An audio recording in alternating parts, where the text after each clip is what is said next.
नमस्कार। The lens के साथ मैं हूं मुकेश शर्मा। देश की राजधानी दिल्ली में विधानसभा चुनाव अब अंतिम चरण में है। ये चुनाव देश भर में इसलिए भी दिलचस्प हो जाते हैं क्योंकि दो प्रमुख राजनीतिक हस्तियों पर इस चुनाव में लोग नजर रखते हैं। देश के प्रधानमंत्री नरेंद्र मोदी और दिल्ली के मुख्यमंत्री अरविंद केजरीवाल। लगातार 3 चुनाव से दिल्ली में अरविंद केजरीवाल मुख्यमंत्री बन रहे हैं और उनमें से 2 बार उन्होंने पूरे 5-5 साल शासन किया है। प्रधानमंत्री नरेंद्र मोदी के नेतृत्व में भारतीय जनता पार्टी अगर किसी राज्य में जीत नहीं भी हासिल करती तो भी सीटों के लिहाज से आमतौर पर अच्छा प्रदर्शन करती रही है।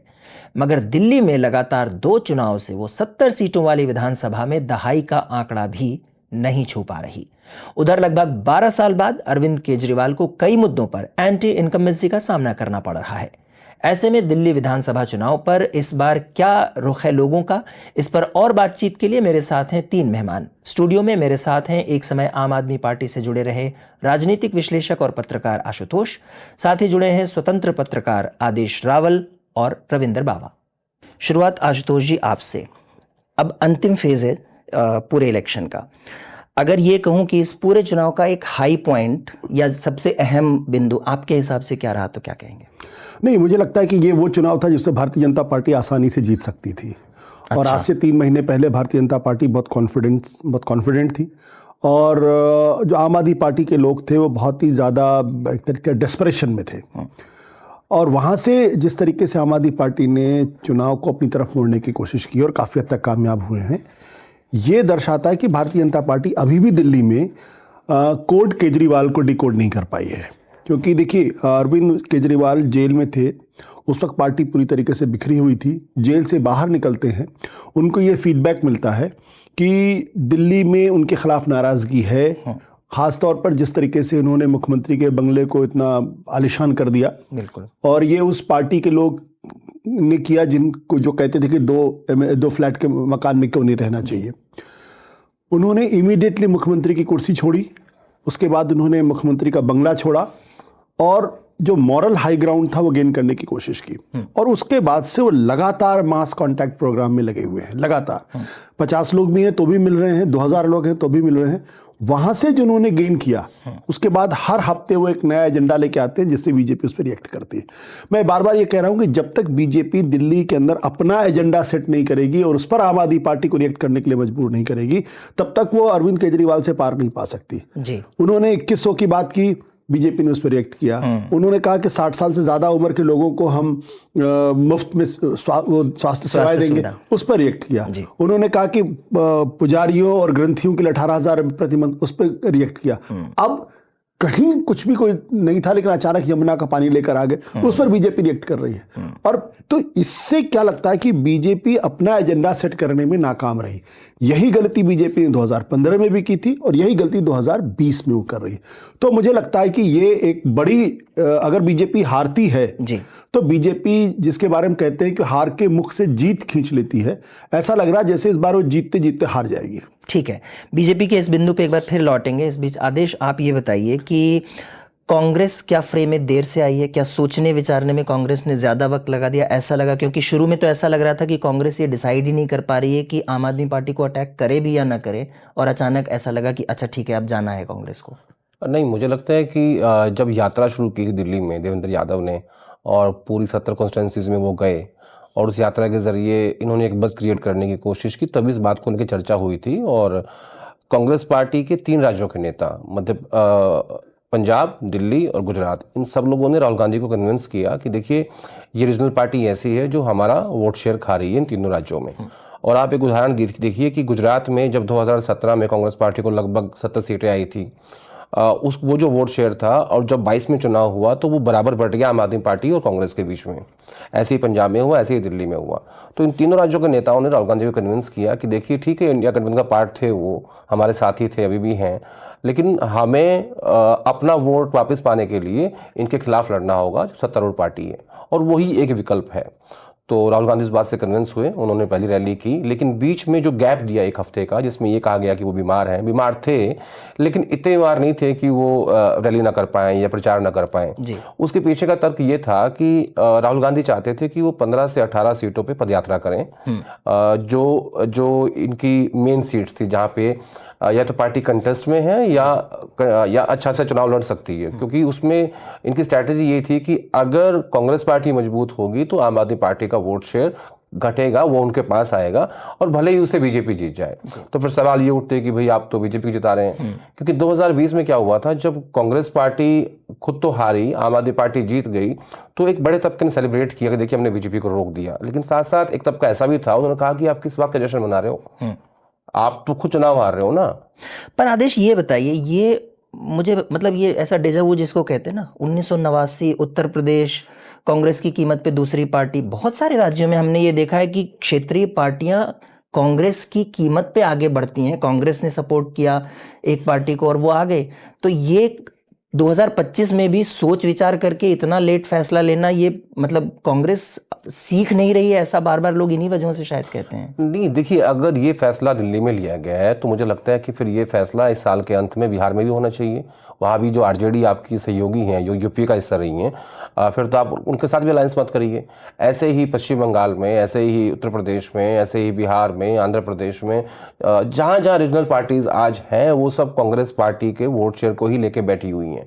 तो फिर तो राहुल गांधी को इसको इम्प्लीमेंट करना पड़ेगा उन तमाम राज्यों में, जैसे आपने दिल्ली में किया है जी। लेकिन क्या ऐसा होगा, इसकी संभावना मुझे बहुत कम लगती है, क्योंकि आरजेडी के साथ राहुल गांधी ऐसा नहीं कर सकते। ठीक है, रविंदर के पास चलते हैं। रविंदर, अंतिम हफ्ते में लोगों के दिमाग में आपने जितना देखा सुना है, आज क्या मुद्दा होगा, क्या इश्यूज होंगे आपके हिसाब से?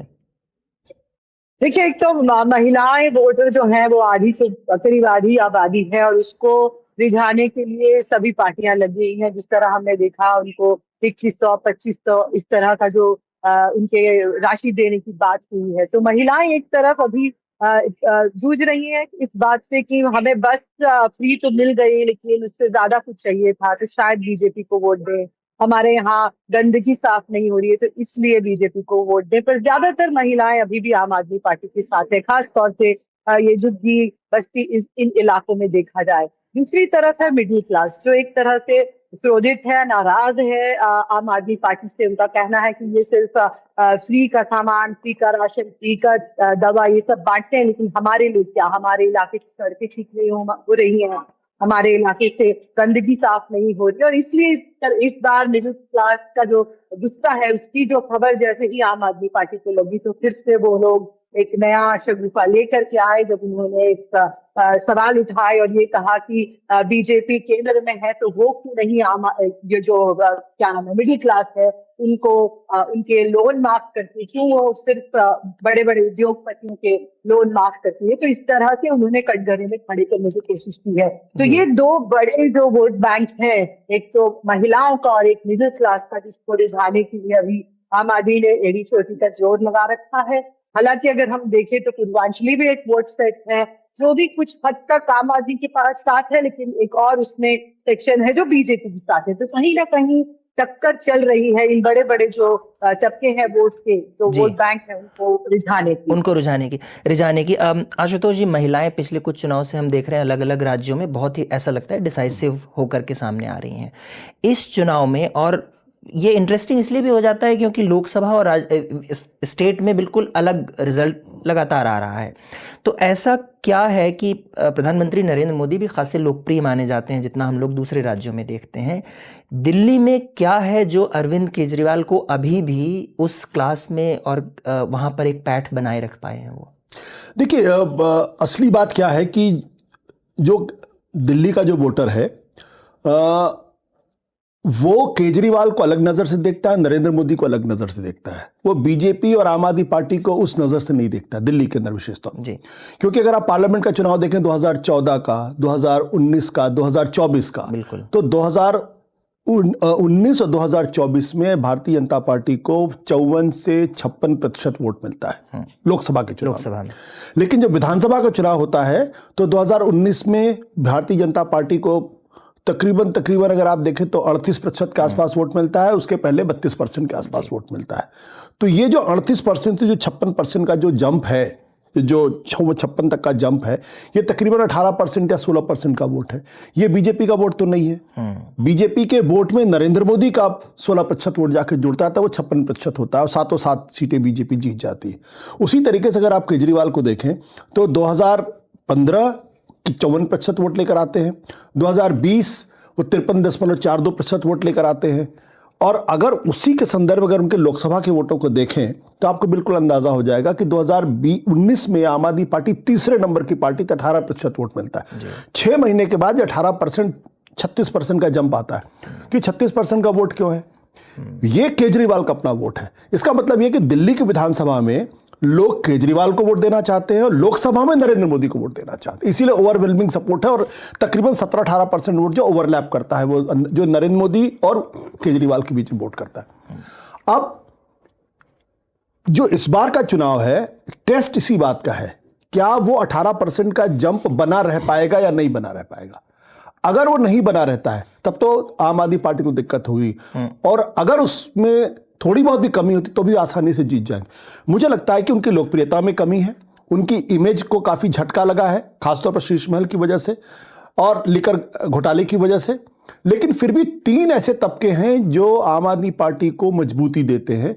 दिल्ली के अंदर 13% मुस्लिम आबादी है जिसके पास कोई विकल्प नहीं है, 1-2 सीट छोड़ दीजिए जहां पर वो कांग्रेस को किसी को वोट दे सकती है। तकरीबन 17% दलित वोटर है, जो CSDS के पिछले सर्वे के मुताबिक 2020 में 69% उसने भी आम आदमी पार्टी को वोट दिया था। और सबसे जबरदस्त का महिलाओं का वोटर, ये जो महिला वोटर है वो CSDS के सर्वे के हिसाब से 2020 में 60% महिलाओं ने आम आदमी पार्टी को वोट दिया और 35% सिर्फ बीजेपी को वोट दिया, यानी 25% का गैप है। जबकि पुरुषों में 49% ने आम आदमी पार्टी को दिया था और 43% बीजेपी को दिया था। तो वहां पुरुषों में लड़ाई जबरदस्त थी। इस बार ऐसा लगता है जैसे पुरुषों में बीजेपी को तो बढ़त मिल जाएगी, लेकिन महिलाओं में अगर वो गैप बना रहा या अगर उस गैप में थोड़ी बहुत कमी भी आती है तो भी दलित, मुस्लिम और वही महिला वोटर्स, ये तीनों मिलकर आम आदमी पार्टी की नैया पार लगा सकते हैं। देखिए, इसीलिए उन्होंने फ्री बस की बात की आम आदमी पार्टी ने, इसीलिए 2100 की बात उन्होंने की, क्योंकि उनको मालूम है कि अगर ये महिला वोटर अगर उनके साथ जुड़ा रहा तो फिर बीजेपी के लिए दिक्कत पैदा होगी। इसलिए मुझे लगता है कि इस बार जो बीजेपी ने 2500 किया है, उनको भी अंदाजा है कि महिलाओं का वोट उनको नहीं मिलता है, लिहाजा वो उसको अपनी तरफ लाने की कोशिश कर रहे हैं। आपने दूसरी कैटेगरी जिसकी मुसलमानों की बात की, आदेश, मुसलमानों की कैटेगरी को लेकर ये कहा जा रहा था कि, और ये शायद MCD का जो इलेक्शंस हुए थे थोड़ा सा उससे सिग्नल लिया गया कि वहाँ पे कांग्रेस को बढ़त मिली, लोगों का शायद थोड़ा सा विश्वास कांग्रेस की तरफ बढ़ा, क्योंकि अरविंद केजरीवाल को एक बात जो और कही जाती है कि उन्होंने सॉफ्ट हिंदुत्व का एक सहारा ले रखा है, चाहे वो दिल्ली में हुए दंगे रहे हों या उसके बाद CA के प्रोटेस्ट रहे हों या जो भी हो। ऐसे में क्या कांग्रेस ये भरोसा आपको लगता है कि दिला पाई है, या क्या मुसलमान जो एक तबका है वो ये भरोसा कर पाएगा कि हमें कांग्रेस के साथ जाना चाहिए, या ये डर कि हम इधर चले जाएंगे वोट स्प्लिट हो जाएगा, बीजेपी है तो जो बीजेपी का डर है वो बड़ा फैक्टर है, या मतलब दूसरे फैक्टर काम करेंगे, अरविंद केजरीवाल से नाराजगी या दूसरी चीज़ें?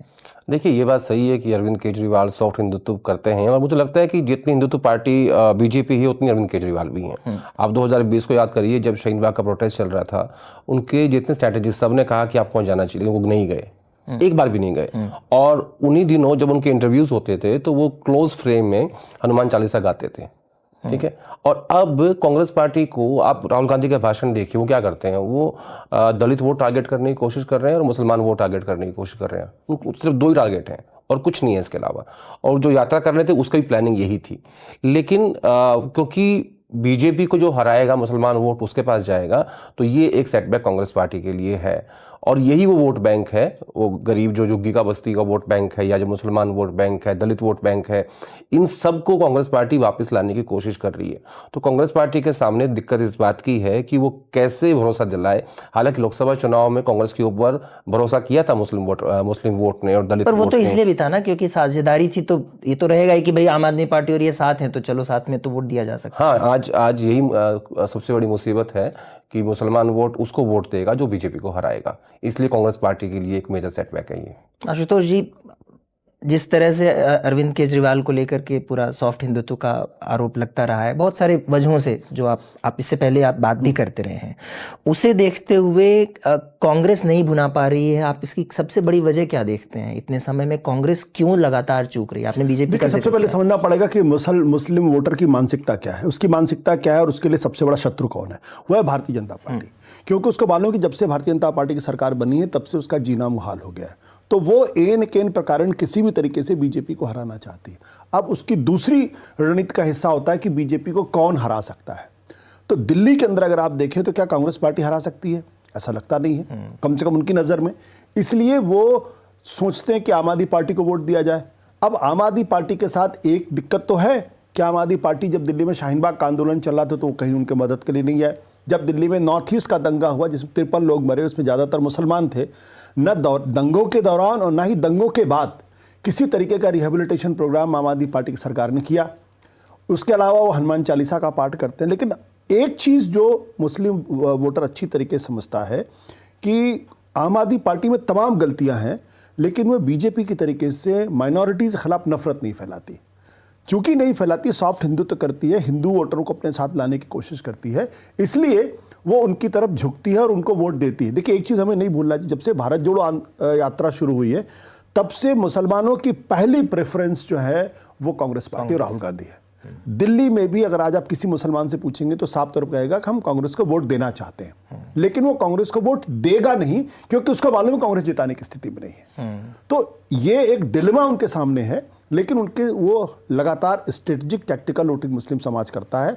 इस चुनाव में भी ये करेगा। हाँ, एक दो कॉन्स्टिट्यूंसी में ऐसा हो सकता है जहां कांग्रेस का कोई उम्मीदवार बहुत अच्छा चुनाव लड़ रहा हो, बीजेपी को हराने की स्थिति में, तो बात अलग है। या कोई कहीं किसी और जगह ऐसी हो जाए जहां पे कांग्रेस बीजेपी को हराने की स्थिति में है या कोई दूसरी कैंडिडेट हराने की स्थिति में है, वहां तो मुस्लिम वोटर उसको जिताने के बारे में सोचेगा। अदरवाइज 90% या 95% सीट्स पर वो आम आदमी पार्टी के साथ ही रहेगा, डिस्पाइट नोइंग फुल्ली वेल कि आम आदमी पार्टी ने उनके साथ न्याय नहीं किया या उनके मदद के लिए उस वक्त नहीं आया जब उनको सबसे ज़्यादा ज़रूरत थी। रविंदर, एक बार आपके पास आना चाहते हैं। रविंदर, ये बताइए कि पिछले कुछ समय में हमने जो राजनीति देखी है वो बहुत कुछ पर्सनालिटीज़ के सेंट्रिक होती हुई देखी है, चाहे केंद्र हो चाहे राज्यों की बात हो। यहाँ पर केजरीवाल बनाम कौन का जो सवाल है, क्या लोगों के मन में आपको लगा कि वो सवाल बना हुआ है? क्योंकि भारतीय जनता पार्टी और कांग्रेस पिछले 10 साल से तो जूझ ही रहे हैं इस सवाल से। बिल्कुल मुकेश, ये सवाल लोग पूछते हैं कि उस तरफ से तो कोई चेहरा सामने नहीं आया है जो मुख्यमंत्री बनेगा। तो एक ये एज है केजरीवाल जी के पास कि वो एक चेहरा है, वो पार्टी के मुख्यमंत्री हैं। लेकिन इस बार जब हमने दौरा किया तो ये भी पाया कि बहुत सारे लोग ये पूछ रहे हैं कि उनको अभी कोर्ट उनको मुख्यमंत्री पद पर बैठने नहीं देगी, तो फिर ये किस तरह मुख्यमंत्री होने का दावा कर रहे हैं। तो इस तरह के भी सवाल लोगों के मन में उठ रहे हैं जब वो मुख्यमंत्री के चेहरे के तौर पर पेश किया जाता है उन्हें। और वो ये भी पूछ रहे हैं कि क्या फिर इसके बाद अतिशी होंगी मुख्यमंत्री। तो इस तरह का थोड़ा इस बार जो है सब कुछ साफ साफ नहीं है, बहुत सारा मिक्सचर बना हुआ है, बहुत लोगों के मन में अलग अलग सवाल हैं। जैसे अभी आशुतोष जी कह रहे थे कि कुछ इलाके हैं जहां पर मुस्लिम वोटर और खासतौर कुछ सिख वोटर भी ये सवाल उठा रहे हैं कि हमारे को मन तो है कांग्रेस को वोट देने का, लेकिन यही बात है कि वो जीतेंगे कि नहीं और फिर हम बीजेपी को हरा नहीं पाएंगे। तो इस तरह के सवाल वोटरों के मन में है, चाहे वो मुख्यमंत्री पद को लेकर के हों, चाहे वो मतलब एक चेहरा लेकर के हों, या फिर कांग्रेस सही में जीत पाएगी, क्योंकि कांग्रेस के ऊपर अभी तक कॉन्फिडेंस नहीं है लोगों को। हालांकि मन में वो चाहते हैं उन्हें वोट देना, लेकिन जब बात आती है जीतने की, विनेबिलिटी की, तो वहां पर आकर लोग अपना मन बदल रहे हैं। जी आशुतोष, क्यों आपको लगता है कि बीजेपी कोई चेहरा 10 साल में भी नहीं डेवलप कर पाई है? मतलब शुरू में भी सोचते तो धीरे धीरे करके तो किसी को कर सकते थे। आज प्रवेश साहिब सिंह वर्मा को उन्होंने अरविंद जी के खिलाफ उतारा है लड़ने के लिए, तो ये भरोसा पहले से दिखा करके उनको डेवलप कर सकते थे। देखिए, इसके दो तर्क हो सकते हैं। एक तो जो तर्क ये हो सकता है कि जो ये बीजेपी की अपनी रणनीति है, वो जैसे आपने देखा उड़ीसा के चुनाव में नवीन पटनायक के खिलाफ किसी को खड़ा नहीं किया उन्होंने, या फिर उन्होंने राजस्थान के अंदर किसी को नहीं खड़ा किया, या महाराष्ट्र के अंदर हालांकि सबको मालूम था कि देवेंद्र फडणवीस एक फेस है, लेकिन उन्होंने वहाँ भी किसी को मुख्यमंत्री के तौर पर नहीं पेश किया। मुझे लगता है कि कहीं ना कहीं एक थोड़ी सी असुरक्षा भाव बीजेपी के शीर्ष नेतृत्व के अंदर है। उनको लगता है अगर किसी को फेस बना के अगर हम चुनाव लड़ेंगे और अगर कहीं वो फेस बहुत बड़ा हो जाएगा तो फिर आने वाले समय में जो मोदी के बाद की पॉलिटिक्स है उसमें दिक्कत पैदा हो सकती है। तो बड़ा जैसे कि उत्तर प्रदेश के अंदर योगी आदित्यनाथ को लेकर जो सवाल चल रहे हैं वो इसी चीज़ों से जुड़े हुए। लेकिन सॉरी, इसमें इसलिए रोकना चाहता था कि एक टाइम तो उन्होंने किरण बेदी को लेके आए, उनके ऊपर भरोसा दिखाया, मतलब बहुत ही भयानक नतीजा हुआ बीजेपी के लिए उसका। उसके बाद बहुत बार लोग कहते रहे कि अगर डॉक्टर हर्षवर्धन पे लगा देते तो शायद फ़ायदा हो सकता था क्योंकि दिल्ली के थे। तो एक बार तो ट्राई कर चुके हैं ना यहाँ पर ये लोग। हाँ, बट मुझे लगता है कि वो हाफ हार्टेड अटेम्प्ट था। अगर किसी को ये लगता था कि अचानक आप किसी को बाहर से लेके आ जाएंगे और फिर वो अरविंद केजरीवाल को चुनाव के दौरान मुकाबला कर पाएगा, आई थिंक उससे ज़्यादा डिजास्टर्स कदम बीजेपी ने उठाया नहीं है। तो सवाल ये कि आपको अगर अच्छा लास्ट मिनट पे करने से फायदा नहीं होने का, आपको पूरे 5 साल उसको खड़ा करना पड़े। मैं बार बार ये कहता रहा हूं कि अगर अरविंद केजरीवाल के सामने कोई अर्बेन फेस अगर हो, जैसे स्मृति ईरानी का चेहरा है, अगर वो उनको पिछले 3-4 सालों में अगर कल्टीवेट किया गया तो कोशिश की गई होती, तो निश्चित तौर पर आज अरविंद केजरीवाल के लिए दिक्कत पैदा होती। दूसरा, मुझे लगता है कि बीजेपी अपने संगठन पर बहुत भरोसा फिर से करने लगी है। उसको लगता है कि दिल्ली के अंदर उसका 38% के आसपास वोट कंसोलिडेटेड वोट है, जो एमसीडी के चुनाव में भी उसको 39% वोट मिला, भले ही हार गई, विधानसभा के चुनाव में हार गई, लेकिन 38% उसके पास है। अगर इस 38% को अरविंद केजरीवाल के खिलाफ एंटी इनकम्बेंसी की वजह से अगर हम 4-5% जोड़ पाए तो बीजेपी हराने की स्थिति पैदा हो जाती है, ऐसी उनकी सोच हो सकती है। लेकिन मेरा मानना है कि बीजेपी 1993 के बाद से कभी भी दिल्ली के अंदर 40% का वोट लेके नहीं आ पाई, ना तो विधानसभा के चुनाव में, ना ही एमसीडी के चुनाव में। उसको लाने के लिए और खासतौर पर अरविंद केजरीवाल और शीला दीक्षित जैसे करिश्माई व्यक्तित्व के सामने आपको कैरिस्मेटिक फिगर खड़ा करना ही पड़ेगा, जो वो करने में नाकाम रहे हैं। और मुझे लगता है कि ये बीजेपी के शीर्ष नेतृत्व की अब तक की सबसे बड़ी नाकामी है। मैं बार बार इसको कहता हूँ कि नेपोलियन तो एक बार वाटरलू में हारा, नरेंद्र मोदी 2 बार बुरी तरीके से वाटरलू उन्होंने फेस किया है। 2015 में सब जगह जीत गया, 67 सीटें आम आदमी पार्टी, 2019 में 303 सीट लेकर आए और दिल्ली में 62 सीटें आम आदमी पार्टी जीत गई। इससे ज़्यादा ह्यूमिलेटिंग डिफीट उनकी क्या हो सकती। इस बार वो जीत सकते थे, लेकिन फिर वही गलतियां दोहरा रहे हैं, इसलिए मुझे लगता है इस बार मुश्किल होगी। कांग्रेस के लिए भी यही सवाल आता है। अध्यक्ष बनता है, वो थोड़े टाइम में नाराज़ होता है, बीजेपी में चला जाता है। कांग्रेस भी नेतृत्व का सवाल पूरे तरह से हल नहीं कर पाती। अजय माकन जी को करते हैं, फिर थोड़ा सा पीछे हो जाते हैं, फिर वापस लाते हैं। कांग्रेस भी इसी डिलेमा से जूझ रही है यहाँ पर। कांग्रेस हर राज्य में इसी समस्या से जूझ रही है, सिर्फ दिल्ली में नहीं। आप देख लीजिए हरियाणा में, बिहार में, इवन महाराष्ट्र में, हर राज्य में संगठन की कमी है। बहुत सारे राज्य ऐसे हैं जहाँ 15-15 साल से आपके पास जिला अध्यक्ष नहीं है, ब्लॉक अध्यक्ष नहीं है, और आप चुनाव लड़ने जा रहे हैं जनता के बीच में। तो मुझे लगता है कि कांग्रेस का जो काम होना चाहिए संगठन के ऊपर, वो दिल्ली समेत तमाम राज्यों में पिछले कई सालों से पेंडिंग पड़ा हुआ है, और उसके ऊपर पार्टी काम करने की कोशिश नहीं कर रही है। 2022 में जब उदयपुर में संकल्प लिए गए कि हम संगठन बनाएंगे, हम इलेक्शन मैनेजमेंट सिस्टम खड़ा करेंगे जो बीजेपी के मुकाबले ऐसे ही काम करेगा, 5 साल का कार्यकाल होगा नेताओं का, उसके बाद कूलिंग पीरियड होगा। तो संगठन महासचिव के वेणुगोपाल के 5 साल हो चुके हैं, आज तक कूलिंग पीरियड नहीं आया। अभी इलेक्शन मैनेजमेंट सिस्टम बनना था, वो आज तक नहीं बना। तो जब 3 साल बीत गए हैं इन चीज़ों को, अभी तक इम्प्लीमेंट नहीं कर पाए हैं आप, तो कब करेंगे? तो ये कांग्रेस पार्टी की सबसे बड़ी एक चुनौती है कि वो कैसे संगठन पे काम करे, उसको खड़ा करे हर राज्यों में, जिला से लेके और AICC तक, लेकिन वो नहीं कर पा रहे हैं इसको लेके। ये सबसे बड़ी समस्या है राहुल गांधी की। जी, एक बार रविंदर के पास चलते हैं। रविंदर, ये बताइए कि जो ऐसा लगता है कि हर पार्टी ने ये तय किया है कि जी कुछ मुफ्त की चीज़ें लोगों को ज़रूर दी जानी चाहिए। हर पार्टी ने ही फ्रीबीज जिसको कहा जा रहा है वो देना तय किया है। क्या लोगों के लिए ये अब भी एक बहुत बड़ा मुद्दा है, या अब एक ऐसा होता है कि जैसे आपको फ्री बिजली, फ्री पानी मिला और 10 साल तक मिल गया तो ये हो जाता है कि ये तो अब मेरा हक है, ये तो मुझे मिलते ही रहना चाहिए, इसके आगे क्या दोगे अब भाई ये बताओ। मेरे यहाँ सड़क टूटी है, नाली बजबजा रही है, गंदगी है। तो क्या लोग उससे आगे बढ़ पाए हैं, या जो अब नए अनाउंसमेंट्स या नई चीज़ें देने की बात हो गई है वो उनको आकर्षित करती दिखती हैं? सबसे इम्पोर्टेंट है कि अभी लोग इससे उभर नहीं पाए हैं, क्योंकि इसीलिए बीजेपी को हर जगह, हर पोडियम से ये ऐलान करना पड़ा कि जो आपको अभी तक सुविधाएं मिल रही थी वो चलती रहेंगी, हम उसको बंद नहीं करेंगे। इससे साफ जाहिर होता है कि लोग अभी भी ये चाहते हैं। और जब आप उनसे बात करें, हालांकि इसमें भी कुछ लोग दूसरा व्यू पॉइंट रखते हैं, कहते हुए कि नहीं, इतना फ्री का देना सही बात नहीं है, लेकिन एक ही स्वर में वो ये भी कहते हैं कि हमारी बचत होती है, हमारे पैसे बचते हैं। जैसे महिलाएं, ये जो बस वाली बात है उसमें भी महिलाओं का मिक्स्ड व्यू है, लेकिन जब वो एंड में अपने पर्स को देखती हैं तो जानती हैं कितने पैसे मेरे बचे हैं, तो वो आम आदमी पार्टी के साथ जाना चाहती हैं। उसी तरह अब जो नए नए ऐलान हुए हैं, अब ये दूसरी एक तरफ इनको शक भी है कि पक्का पता नहीं कि देंगे कि नहीं, क्योंकि जो पंजाब में हुआ उसको भी एग्जाम्पल लेकर के लोग बोलते हैं कि आम आदमी पार्टी ने और भी कई वायदे किए थे, वो तो पूरे खरे नहीं उतरे उस पर, तो देंगे कि नहीं। पर अब तक जो मिला है वो मिलते रहना चाहिए, ये लोग चाहते हैं। और वो देखते हुए इसीलिए बीजेपी ने जब कहा कि हम उस स्कीम को चालू रखेंगे, उसको देख करके लोगों को थोड़ा सा आश्वासन मिला, फिर वो सोचने लगे कि हाँ अगर ये चालू रखेंगे तो शायद हम इनके साथ चले जाएं। तो अभी इस बार मुझे जो चुनाव में दिख रहा है वो बहुत अनप्रिडिक्टेबिलिटी इस वजह से दिख रही है कि वोटर बहुत कंफ्यूज है, बहुत सारी चीजें हो रही हैं हर पार्टी की तरफ से, और उनको कुछ हद तक क्लियर है, कुछ हद तक लास्ट मोमेंट में डिसाइड करेंगे, इस तरह की बात से सुनने को मिल रही है। पर हाँ, फ्री बीज एक इम्पोर्टेंट अभी भी है लोगों के लिए, जैसा कि हमारी बातचीत में निकल के आया लोगों से। जी आशुतोष जी, आप जिस तरह से राजनीति को देखते हैं, आप बहुत रेगुलर तौर पे कहते रहे हैं बीजेपी की राजनीति से आप इत्तेफाक नहीं रखते ख़ास वजहों से। आम आदमी पार्टी की भी आपने हाल के समय में आलोचना की है, जो चीज़ें हुई हैं उसको देखते हुए, जो कुछ घटनाक्रम हैं। कांग्रेस की अपनी कुछ कमज़ोरियां हैं जो ऐतिहासिक रूप से जिनका आप जिक्र करते हैं, और आप अकेले नहीं, आपके जैसे बहुत सारे वोटर इस दिल्ली जैसी जगह पे होंगे। ऐसी परिस्थिति में आप जैसे जो वोटर हैं, इन तीन पार्टियां, प्रमुख तीन पार्टियां, इस चुनौती के बीच में डिसाइडिंग फैक्टर्स कैसे तय करते हैं या कैसे करेंगे कि भाई क्या किया जाए? देखिए, दिल्ली की पूरी पॉलिटिक्स अगर आप ध्यान से देखें तो ट्रांजैक्शनल हो गई है।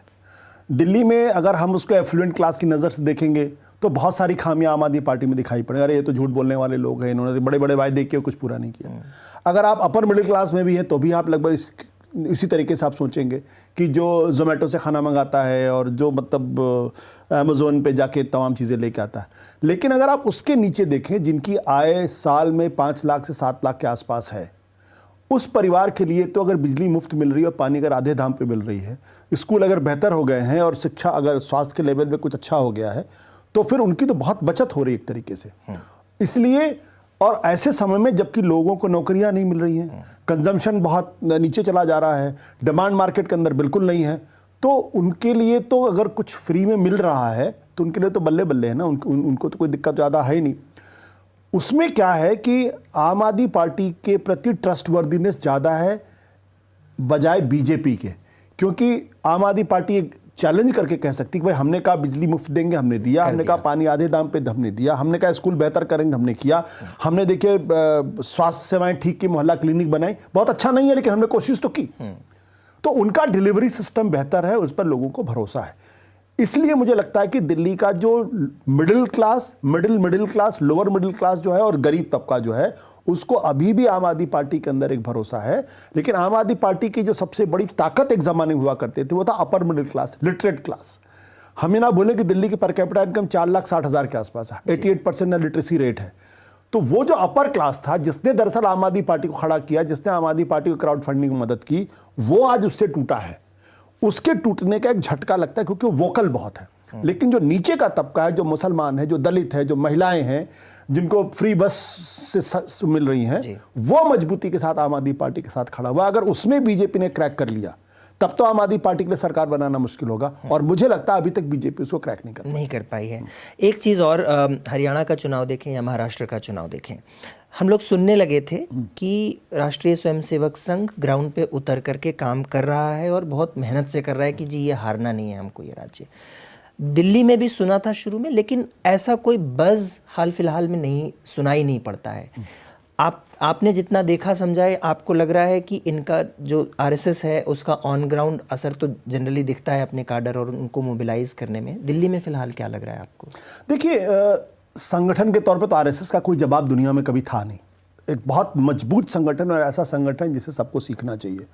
लेकिन अगर संगठन ही सब कुछ होता तो फिर 2014 तक भारतीय जनता पार्टी को अपने बल पर सरकार बनाने का इंतजार क्यों करना पड़ता? क्योंकि वैसा संगठन तो किसी के पास नहीं था। कांग्रेस पार्टी का संगठन तो न जाने कब का खत्म हुआ, और सिर्फ आरएसएस का संगठन नहीं, कम से कम 30-40 ऐसे और संगठन हैं जो आरएसएस ने खड़े किए, लेकिन उसके बावजूद भी दिल्ली के अंदर आप 38% पे टिके हुए हैं ना। तो ये जो चुनाव जो जीता जाता है, दरअसल वो एक सेंटिमेंट पे जीता जाता है, एक करिश्मे पे जीता। नरेंद्र मोदी ने लोगों के बीच में एक सेंटिमेंट पैदा किया, एक परसेप्शन पैदा किया कि मैं भारतीय जनता पार्टी का नेता हूं और मैं इस देश को बदल सकता हूं, मैं कांग्रेस से मुक्त कर सकता हूं।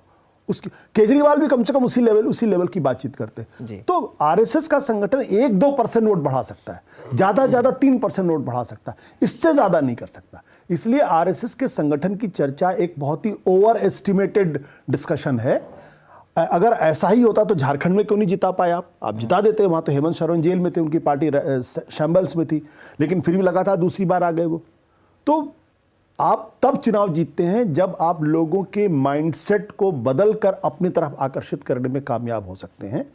आरएसएस ये काम करती रही है, लेकिन जब तक लोगों को दिमाग को ऐसा ना बदल दिया जाए कि पूरी तरीके से आपके प्रति समर्पित हो जाए, तब तक मुश्किल रहती है। इसलिए मैं हमेशा मानता हूं कि संगठन को लेकर चर्चा अच्छी है, लेकिन संगठन ही चुनाव जीता देगा, ऐसा अगर होता अकेले तो फिर दम पे दिल्ली नहीं। के अंदर आज तक कभी बीजेपी हारती नहीं। ठीक है, अब मैं अंतिम प्रश्न की ओर हूँ, और अंतिम प्रश्न मेरा प्रिडिक्शन नहीं, लेकिन एक चीज़ जो आप इस चुनाव को लेकर के 5 या 8 तारीख के संदर्भ में कहना चाहेंगे, ये नहीं कि कितनी सीटें और कौन जीतेगा, लेकिन एक भविष्यवाणी या इस चुनाव को लेकर के एक बात जो आप फ्यूचर लुकिंग कहना चाहें आदेश।